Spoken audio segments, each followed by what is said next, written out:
Boys, the adventure in D4 has been incredible so far. It's been a blast. Hopefully you guys have seen a lot of it. We did post that Bleed Thorns build video on the YouTubes. Hope you guys liked it. Plenty more builds like that coming both on YouTube and, of course, Mobalytics, our wonderful sponsor. #1 spot for learning all kinds of D4 builds, info, and whatnot. I'm very much looking forward to that. But what I want to do right now is I want to go over my characters' like gear and my characters' like skills and abilities and stuff. Then I want to show you guys a couple of the places where you can get that stuff while you're leveling, because it's pretty smooth. Because some of the legendary powers that you want to get, like the aspects, you can get them just from the dungeons. So then you can put them on like a good rare that you find. You can upgrade it to legendary. Then you have like a really nice solid leveling piece that'll be a good part of your build for now and for later. I do think the game is a little bit similar to Lost Ark, yeah. And we are part of the Gift a Streamer program on the 5th, yeah. So if you guys want to tune in for the drops, and if you feel like a gift in 2 subs, you will get that mount skin, which is really, really cool. What's the end game replayability like once you get your best build? I guess we'll find out. We will see. I mean, I want to do PvP and stuff, but anyway, let me show you guys what we're cooking with right now, just because I want to. Remember, if you guys want to see the gear that you're really looking for on my on this build is great without really any gear. That's one of the things I liked about it. That's why I decided to level with it.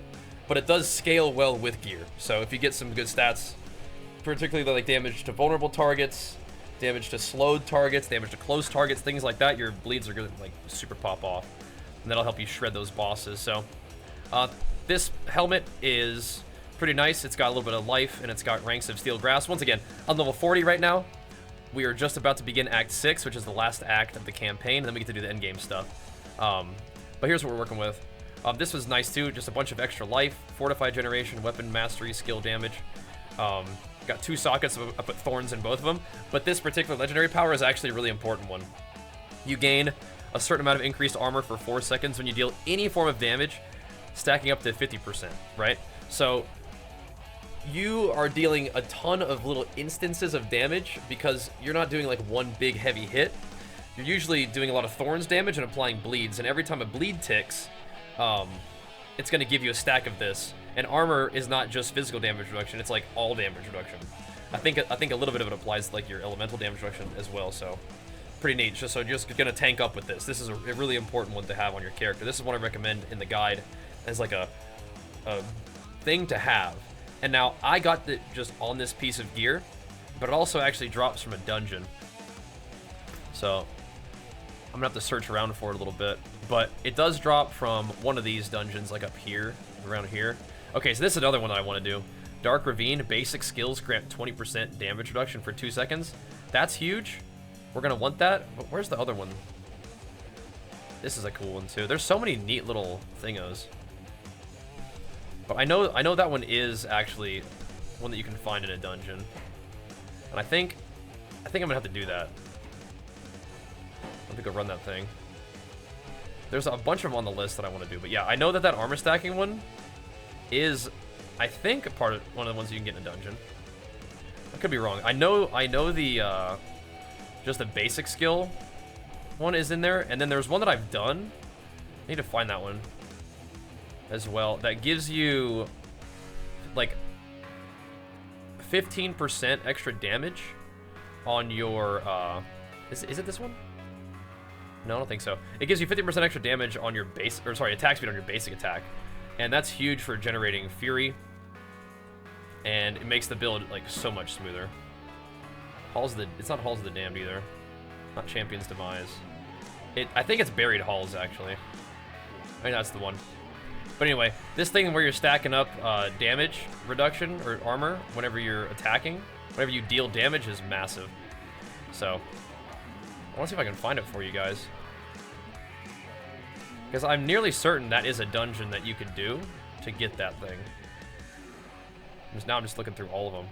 But one of my objectives today is to do that that dungeon that gives you the just straight damage reduction, not even armor, just straight damage reduction on your thing. Maybe I did do it already. No, I got the this one's like the Thorns one. That's another funny one. That's on my gear too. Yeah, I don't know. I'm not seeing it. But I was pretty sure that it was a dungeon that you could do to have that aspect.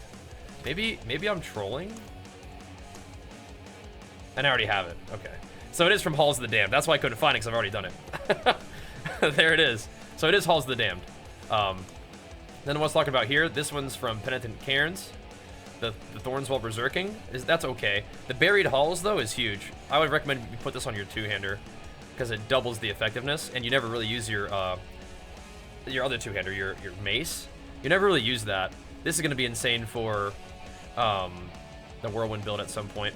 And then this is the one that you want, Halls of the Damned, Aspect Disobedience. So that's huge. Anyway, let's keep going with the actual build in terms of my gear and whatnot. Gloves. Gloves are a very powerful thing to roll with your little bowls, right? Little O-balls. Roll gloves, because gloves usually come with a offensive legendary power, but it can also give you ranks of your main ability. So this one gives me 2 ranks of Rend, 4.5 crit strike chance, and 7.5 physical damage over time, which is insane. It's very, very good. This one gives me some Thorns, some Dex, healing received, and then more Thorns. So I'm putting a lot of Thorns on my gear because I like Thorns and I have the other scaling thing. This one's just kind of like whatever. Gives me some Fortified Generation, but the attacks reduce evades cooldown is very nice in battle. This is a really kind of weapon that is very behind in terms of its power, but it gives me huge damage to slowed, huge damage to vulnerable, which is just massive. And Mike, thank you so much, man. Big flex for you. Appreciate the love, dude. Thank you, thank you. And we have 2 damage over time thingos there. And Roycor, thanks for the prime as well. I got those reversed. Thank you, dudes. Appreciate the love, guys. This legendary weapon right here, each point of fury you generate while at maximum fury increases the next core skill damage, which is Rend for me. So if I want to like really overcap my fury and then whoosh, do a big Rend with, you know, my shout, the chain hook for big vulnerable and berserk, it's like a massive Rend hit. And then it can also crit because of one of our talents. I'll show you that in a second. This one gives you damage to slowed enemies and core skill damage over time in the socket, which is just, you know, more Rend damage. And Mike, thank you so much, man. Big flex for you. Did not get a queue. No, I'm logging in from West Coast, so maybe that's less crowded than East Coast. Could be. I put Thorns on this thing. The fact that Thorns, while berserking, legendary, right? We found that power from the dungeon, so I slapped that on there. It's pretty good. Everything else isn't that great. The damage to close is okay, but we're going to want to replace this at some point. This is damage to slow, damage to vulnerable. We are slowing enemies. They're all, like pretty much always vulnerable, so those are the kind of stats you're looking for to really scale those bleeds and thorns and stuff. Fortified generation, crit chance, vulnerable damage, damage to slowed. All those are great.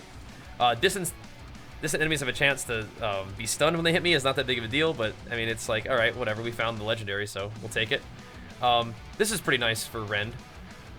This particular power, it's damage to stun. We don't stun that much, but we do slow and we do damage over time, so that's fine. Eventually we'll upgrade this.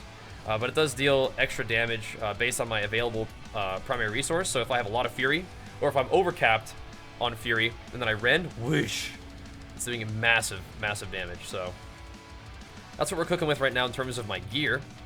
In terms of my talents, these are all things that you're going to be able to find on my guide on Mobalytics, the Bajheera's Bleed and Thorns build. I'll put a link in the description for that. !build in the chat on Twitch too, we'll get it for you. Starts off with 1 rank of Flay. We're going for Enhanced Flay, of course, to get to Combat Flay, which makes me gain damage reduction and Thorns that stacks up. This is also a chance to make people vulnerable. We have Rend, where I only have 4 ranks of it. I want to probably put that 5th rank in it. We'll see how the talents work out. But anyway, we have Rend dealing direct damage as a chance to make things vulnerable. We have tons of ways to make enemies vulnerable. And Mighty Mouse, thanks for the 3 months. Big flicks for you. And Mike, thanks for the 50 months as well. There's so many Barbarians. Yeah, man, Barbarian owns. I mean, you're in my channel, of course. Everybody plays Warrior in my channel. Everybody plays Barbarian in my channel. Everybody's just big, buff, burly dudes playing Barbarian, man. Nothing wrong with that. And Goober Goblin, thank you for the prime for the 3 months, dude. Thank you, thank you. Then we also have Violent Rend, where Rend deals extra damage to vulnerable enemies. And again, we're looking to make enemies vulnerable and then exploit that vulnerability with our build. It's a big deal. It's a good way to get a lot of damage without having to get too much gear. So for this Rallying Cry, if you're really struggling with Fury generation, you can go for the Fury side. I want a little bit of defense, so I have the Fortify side, and I'm using Fortify on my other shout too. But the Challenging Shout gives you extra HP and buffs your Thorns by a ton. I like Thorns a lot. It's a really good way to just clear out all like the little dinky mobs. They just hit you and then they die, instead of you having to like use abilities on them. And then I buff up my Thorns too. This is not the kind of thing that I'm probably gonna do deep end game, but it is really fun while leveling to just have crazy Thorns values. Also, Thorns bleeds a little bit, so it adds Thorns and it scales Thorns, which is cool. Then for Warcry, we have that buffing our damage. It gives us Berserk, which is another thing that you can snapshot with your Rend, which is awesome. Then I have more Fortify there, so those two sources of Fortify are excellent. I also have my shouts lasting longer and healing me when they're up. And I have 3 different shouts, so I believe I'm getting like 3% of my maximum life per second per shout, I believe. I'm not sure if they stack like that, but at least it's giving me some good healing. Here, I put 1 point in Hamstring just to make sure that the bleeds put a slow on them, so you can scale the damage off of slowed targets. But then I do go full 18% increased damage to vulnerable enemies, which, once again, we're making enemies vulnerable through a variety of means, including Steel Grasp. So you'll see that Steel Grasp makes enemies vulnerable for 2.5 seconds, and if it hits an enemy, it gives me Berserking. So, again, you're guaranteed to have vulnerable damage scaling and Berserk damage scaling if you grip something in and then rend them, right? Huge damage. Huge damage. A couple passives, we're dealing increased damage to close enemies, taking reduced damage from distant enemies. We are getting a little bit of crit in our build from No Mercy. We'll have 9% increased critical strike against immobilized, stunned, or slowed.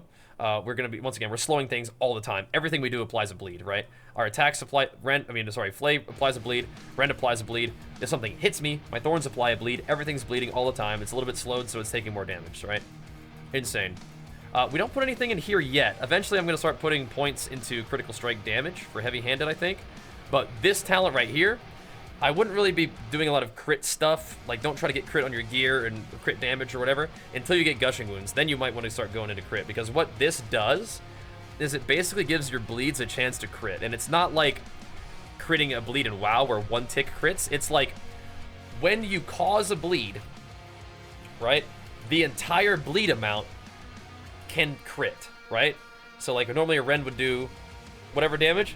Now the Rend crits and it scales with your critical strike damage. So like if you do 100% extra crit damage, you're getting 100% extra bleed damage off that bleed, which is wild. And overpowering a bleeding enemy creates an explosion that inflicts bleeding over 5 seconds, which is also cool. So this is really big. This is where you can actually scale your damage like crazy with crit. But once again, this is mostly a leveling build just to kind of get you started. So it doesn't require gear. You get a lot of effectiveness early on with like basically nothing. You use the Thorns to kill little mobs. You use your vulnerable, Berserk, Battle Cry, or War Cry, snapshotting just one-shot like boss monsters. And then you can scale it as you get good gear. So you see that I got a bunch of like vulnerable damage, damage to bleeding, damage to slow, damage to close, whatever, right? And that makes your damage go nuts. My expertise, surprise, surprise, we are using the two-headed axe expertise to do even more damage to vulnerable enemies. And then just whatever else you're wearing, this is what it is. But yeah, damage to vulnerable is like one of the main things that we're actually using to deal damage. I recommend the purple gems in your weapons for damage over time. I like Thorns in my gear. Eventually, I'll probably switch this over to like life or something like, or damage reduction while fortified, things like that. And this, I just have armor in my rings and necklace, that kind of thing. But in terms of legendary powers, just for leveling, having this one is insane. Extra damage from primary resource is wild. I love this increased basic skill attack speed. I also would probably want to put basic skills give me damage reduction on like the weapon or something like that, or somewhere. And then of course this armor one is really good too. Extra fury on shouts is good. You'll find that in the guide. That's for sure. And there's another one that I haven't found yet, where you have a chance to gain fury when Rend deals direct damage to at least one bleeding enemy, so that's pretty good. But yeah, the main ones are like quality of life for attack speed and fury generation is really nice. And then the defensive ones where it's giving you armor and giving you straight damage reduction are also insane. So that's where my character's at right now. Barbarian has been a lot of fun. We're just blasting through right now. Once again, he's sort of getting carried by Bleed Thorns. Eventually, I'd like to go into a Whirlwind build later on. That looks exciting, although I really absolutely loved the Hammer Slammer Hoda Deathblow combo that I had in the beta, so I might also look into that depending on what kind of legendaries I get. But D4 has been fantastic so far. We are just still in the early access phase, but there have been like zero server issues. The smoothest launch of any like Blizzard game or any big game that I've played in a long time.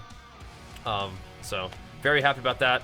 Looking forward to the full launch. I mean, I feel like freaking full launch with this game with crossplay is going to make this game wild. I think this is going to be a game people are playing and enjoying for a long time, and I've been looking forward to it for a long time, so we're going to be creating lots of content for it. So make sure you guys follow the stream. Make sure you guys subscribe on YouTube. Make sure you guys enable notifications to see more content from me, and make sure you guys tune into the stream. We're usually live for the gym stream around 10 a.m. to 12 p.m. PST. Gaming stream usually starts around 1 p.m. PST, goes around 5 p.m. PST. Then we come back. We take a little break and come back around 8:30 p.m. PST to like 12:30 a.m. PST. We're doing a little bonus weekends stream this time around, but usually that stream schedule is for the weekdays, and then the weekends are usually just evening stream. But we'll have the drops rolling. We'll have the gifted sub gets, or 2 gifted subs gets you a mount promotion as well. It's gonna be wild. It's gonna be wild. We're just getting it going though. But yep, that's where I want to start for today. Excited to share my build update with you guys. And if you see this video, chances are we're probably live streaming. So come on over at twitch.tv/Bajheera and hang out. Thanks for watching. Let's get to work.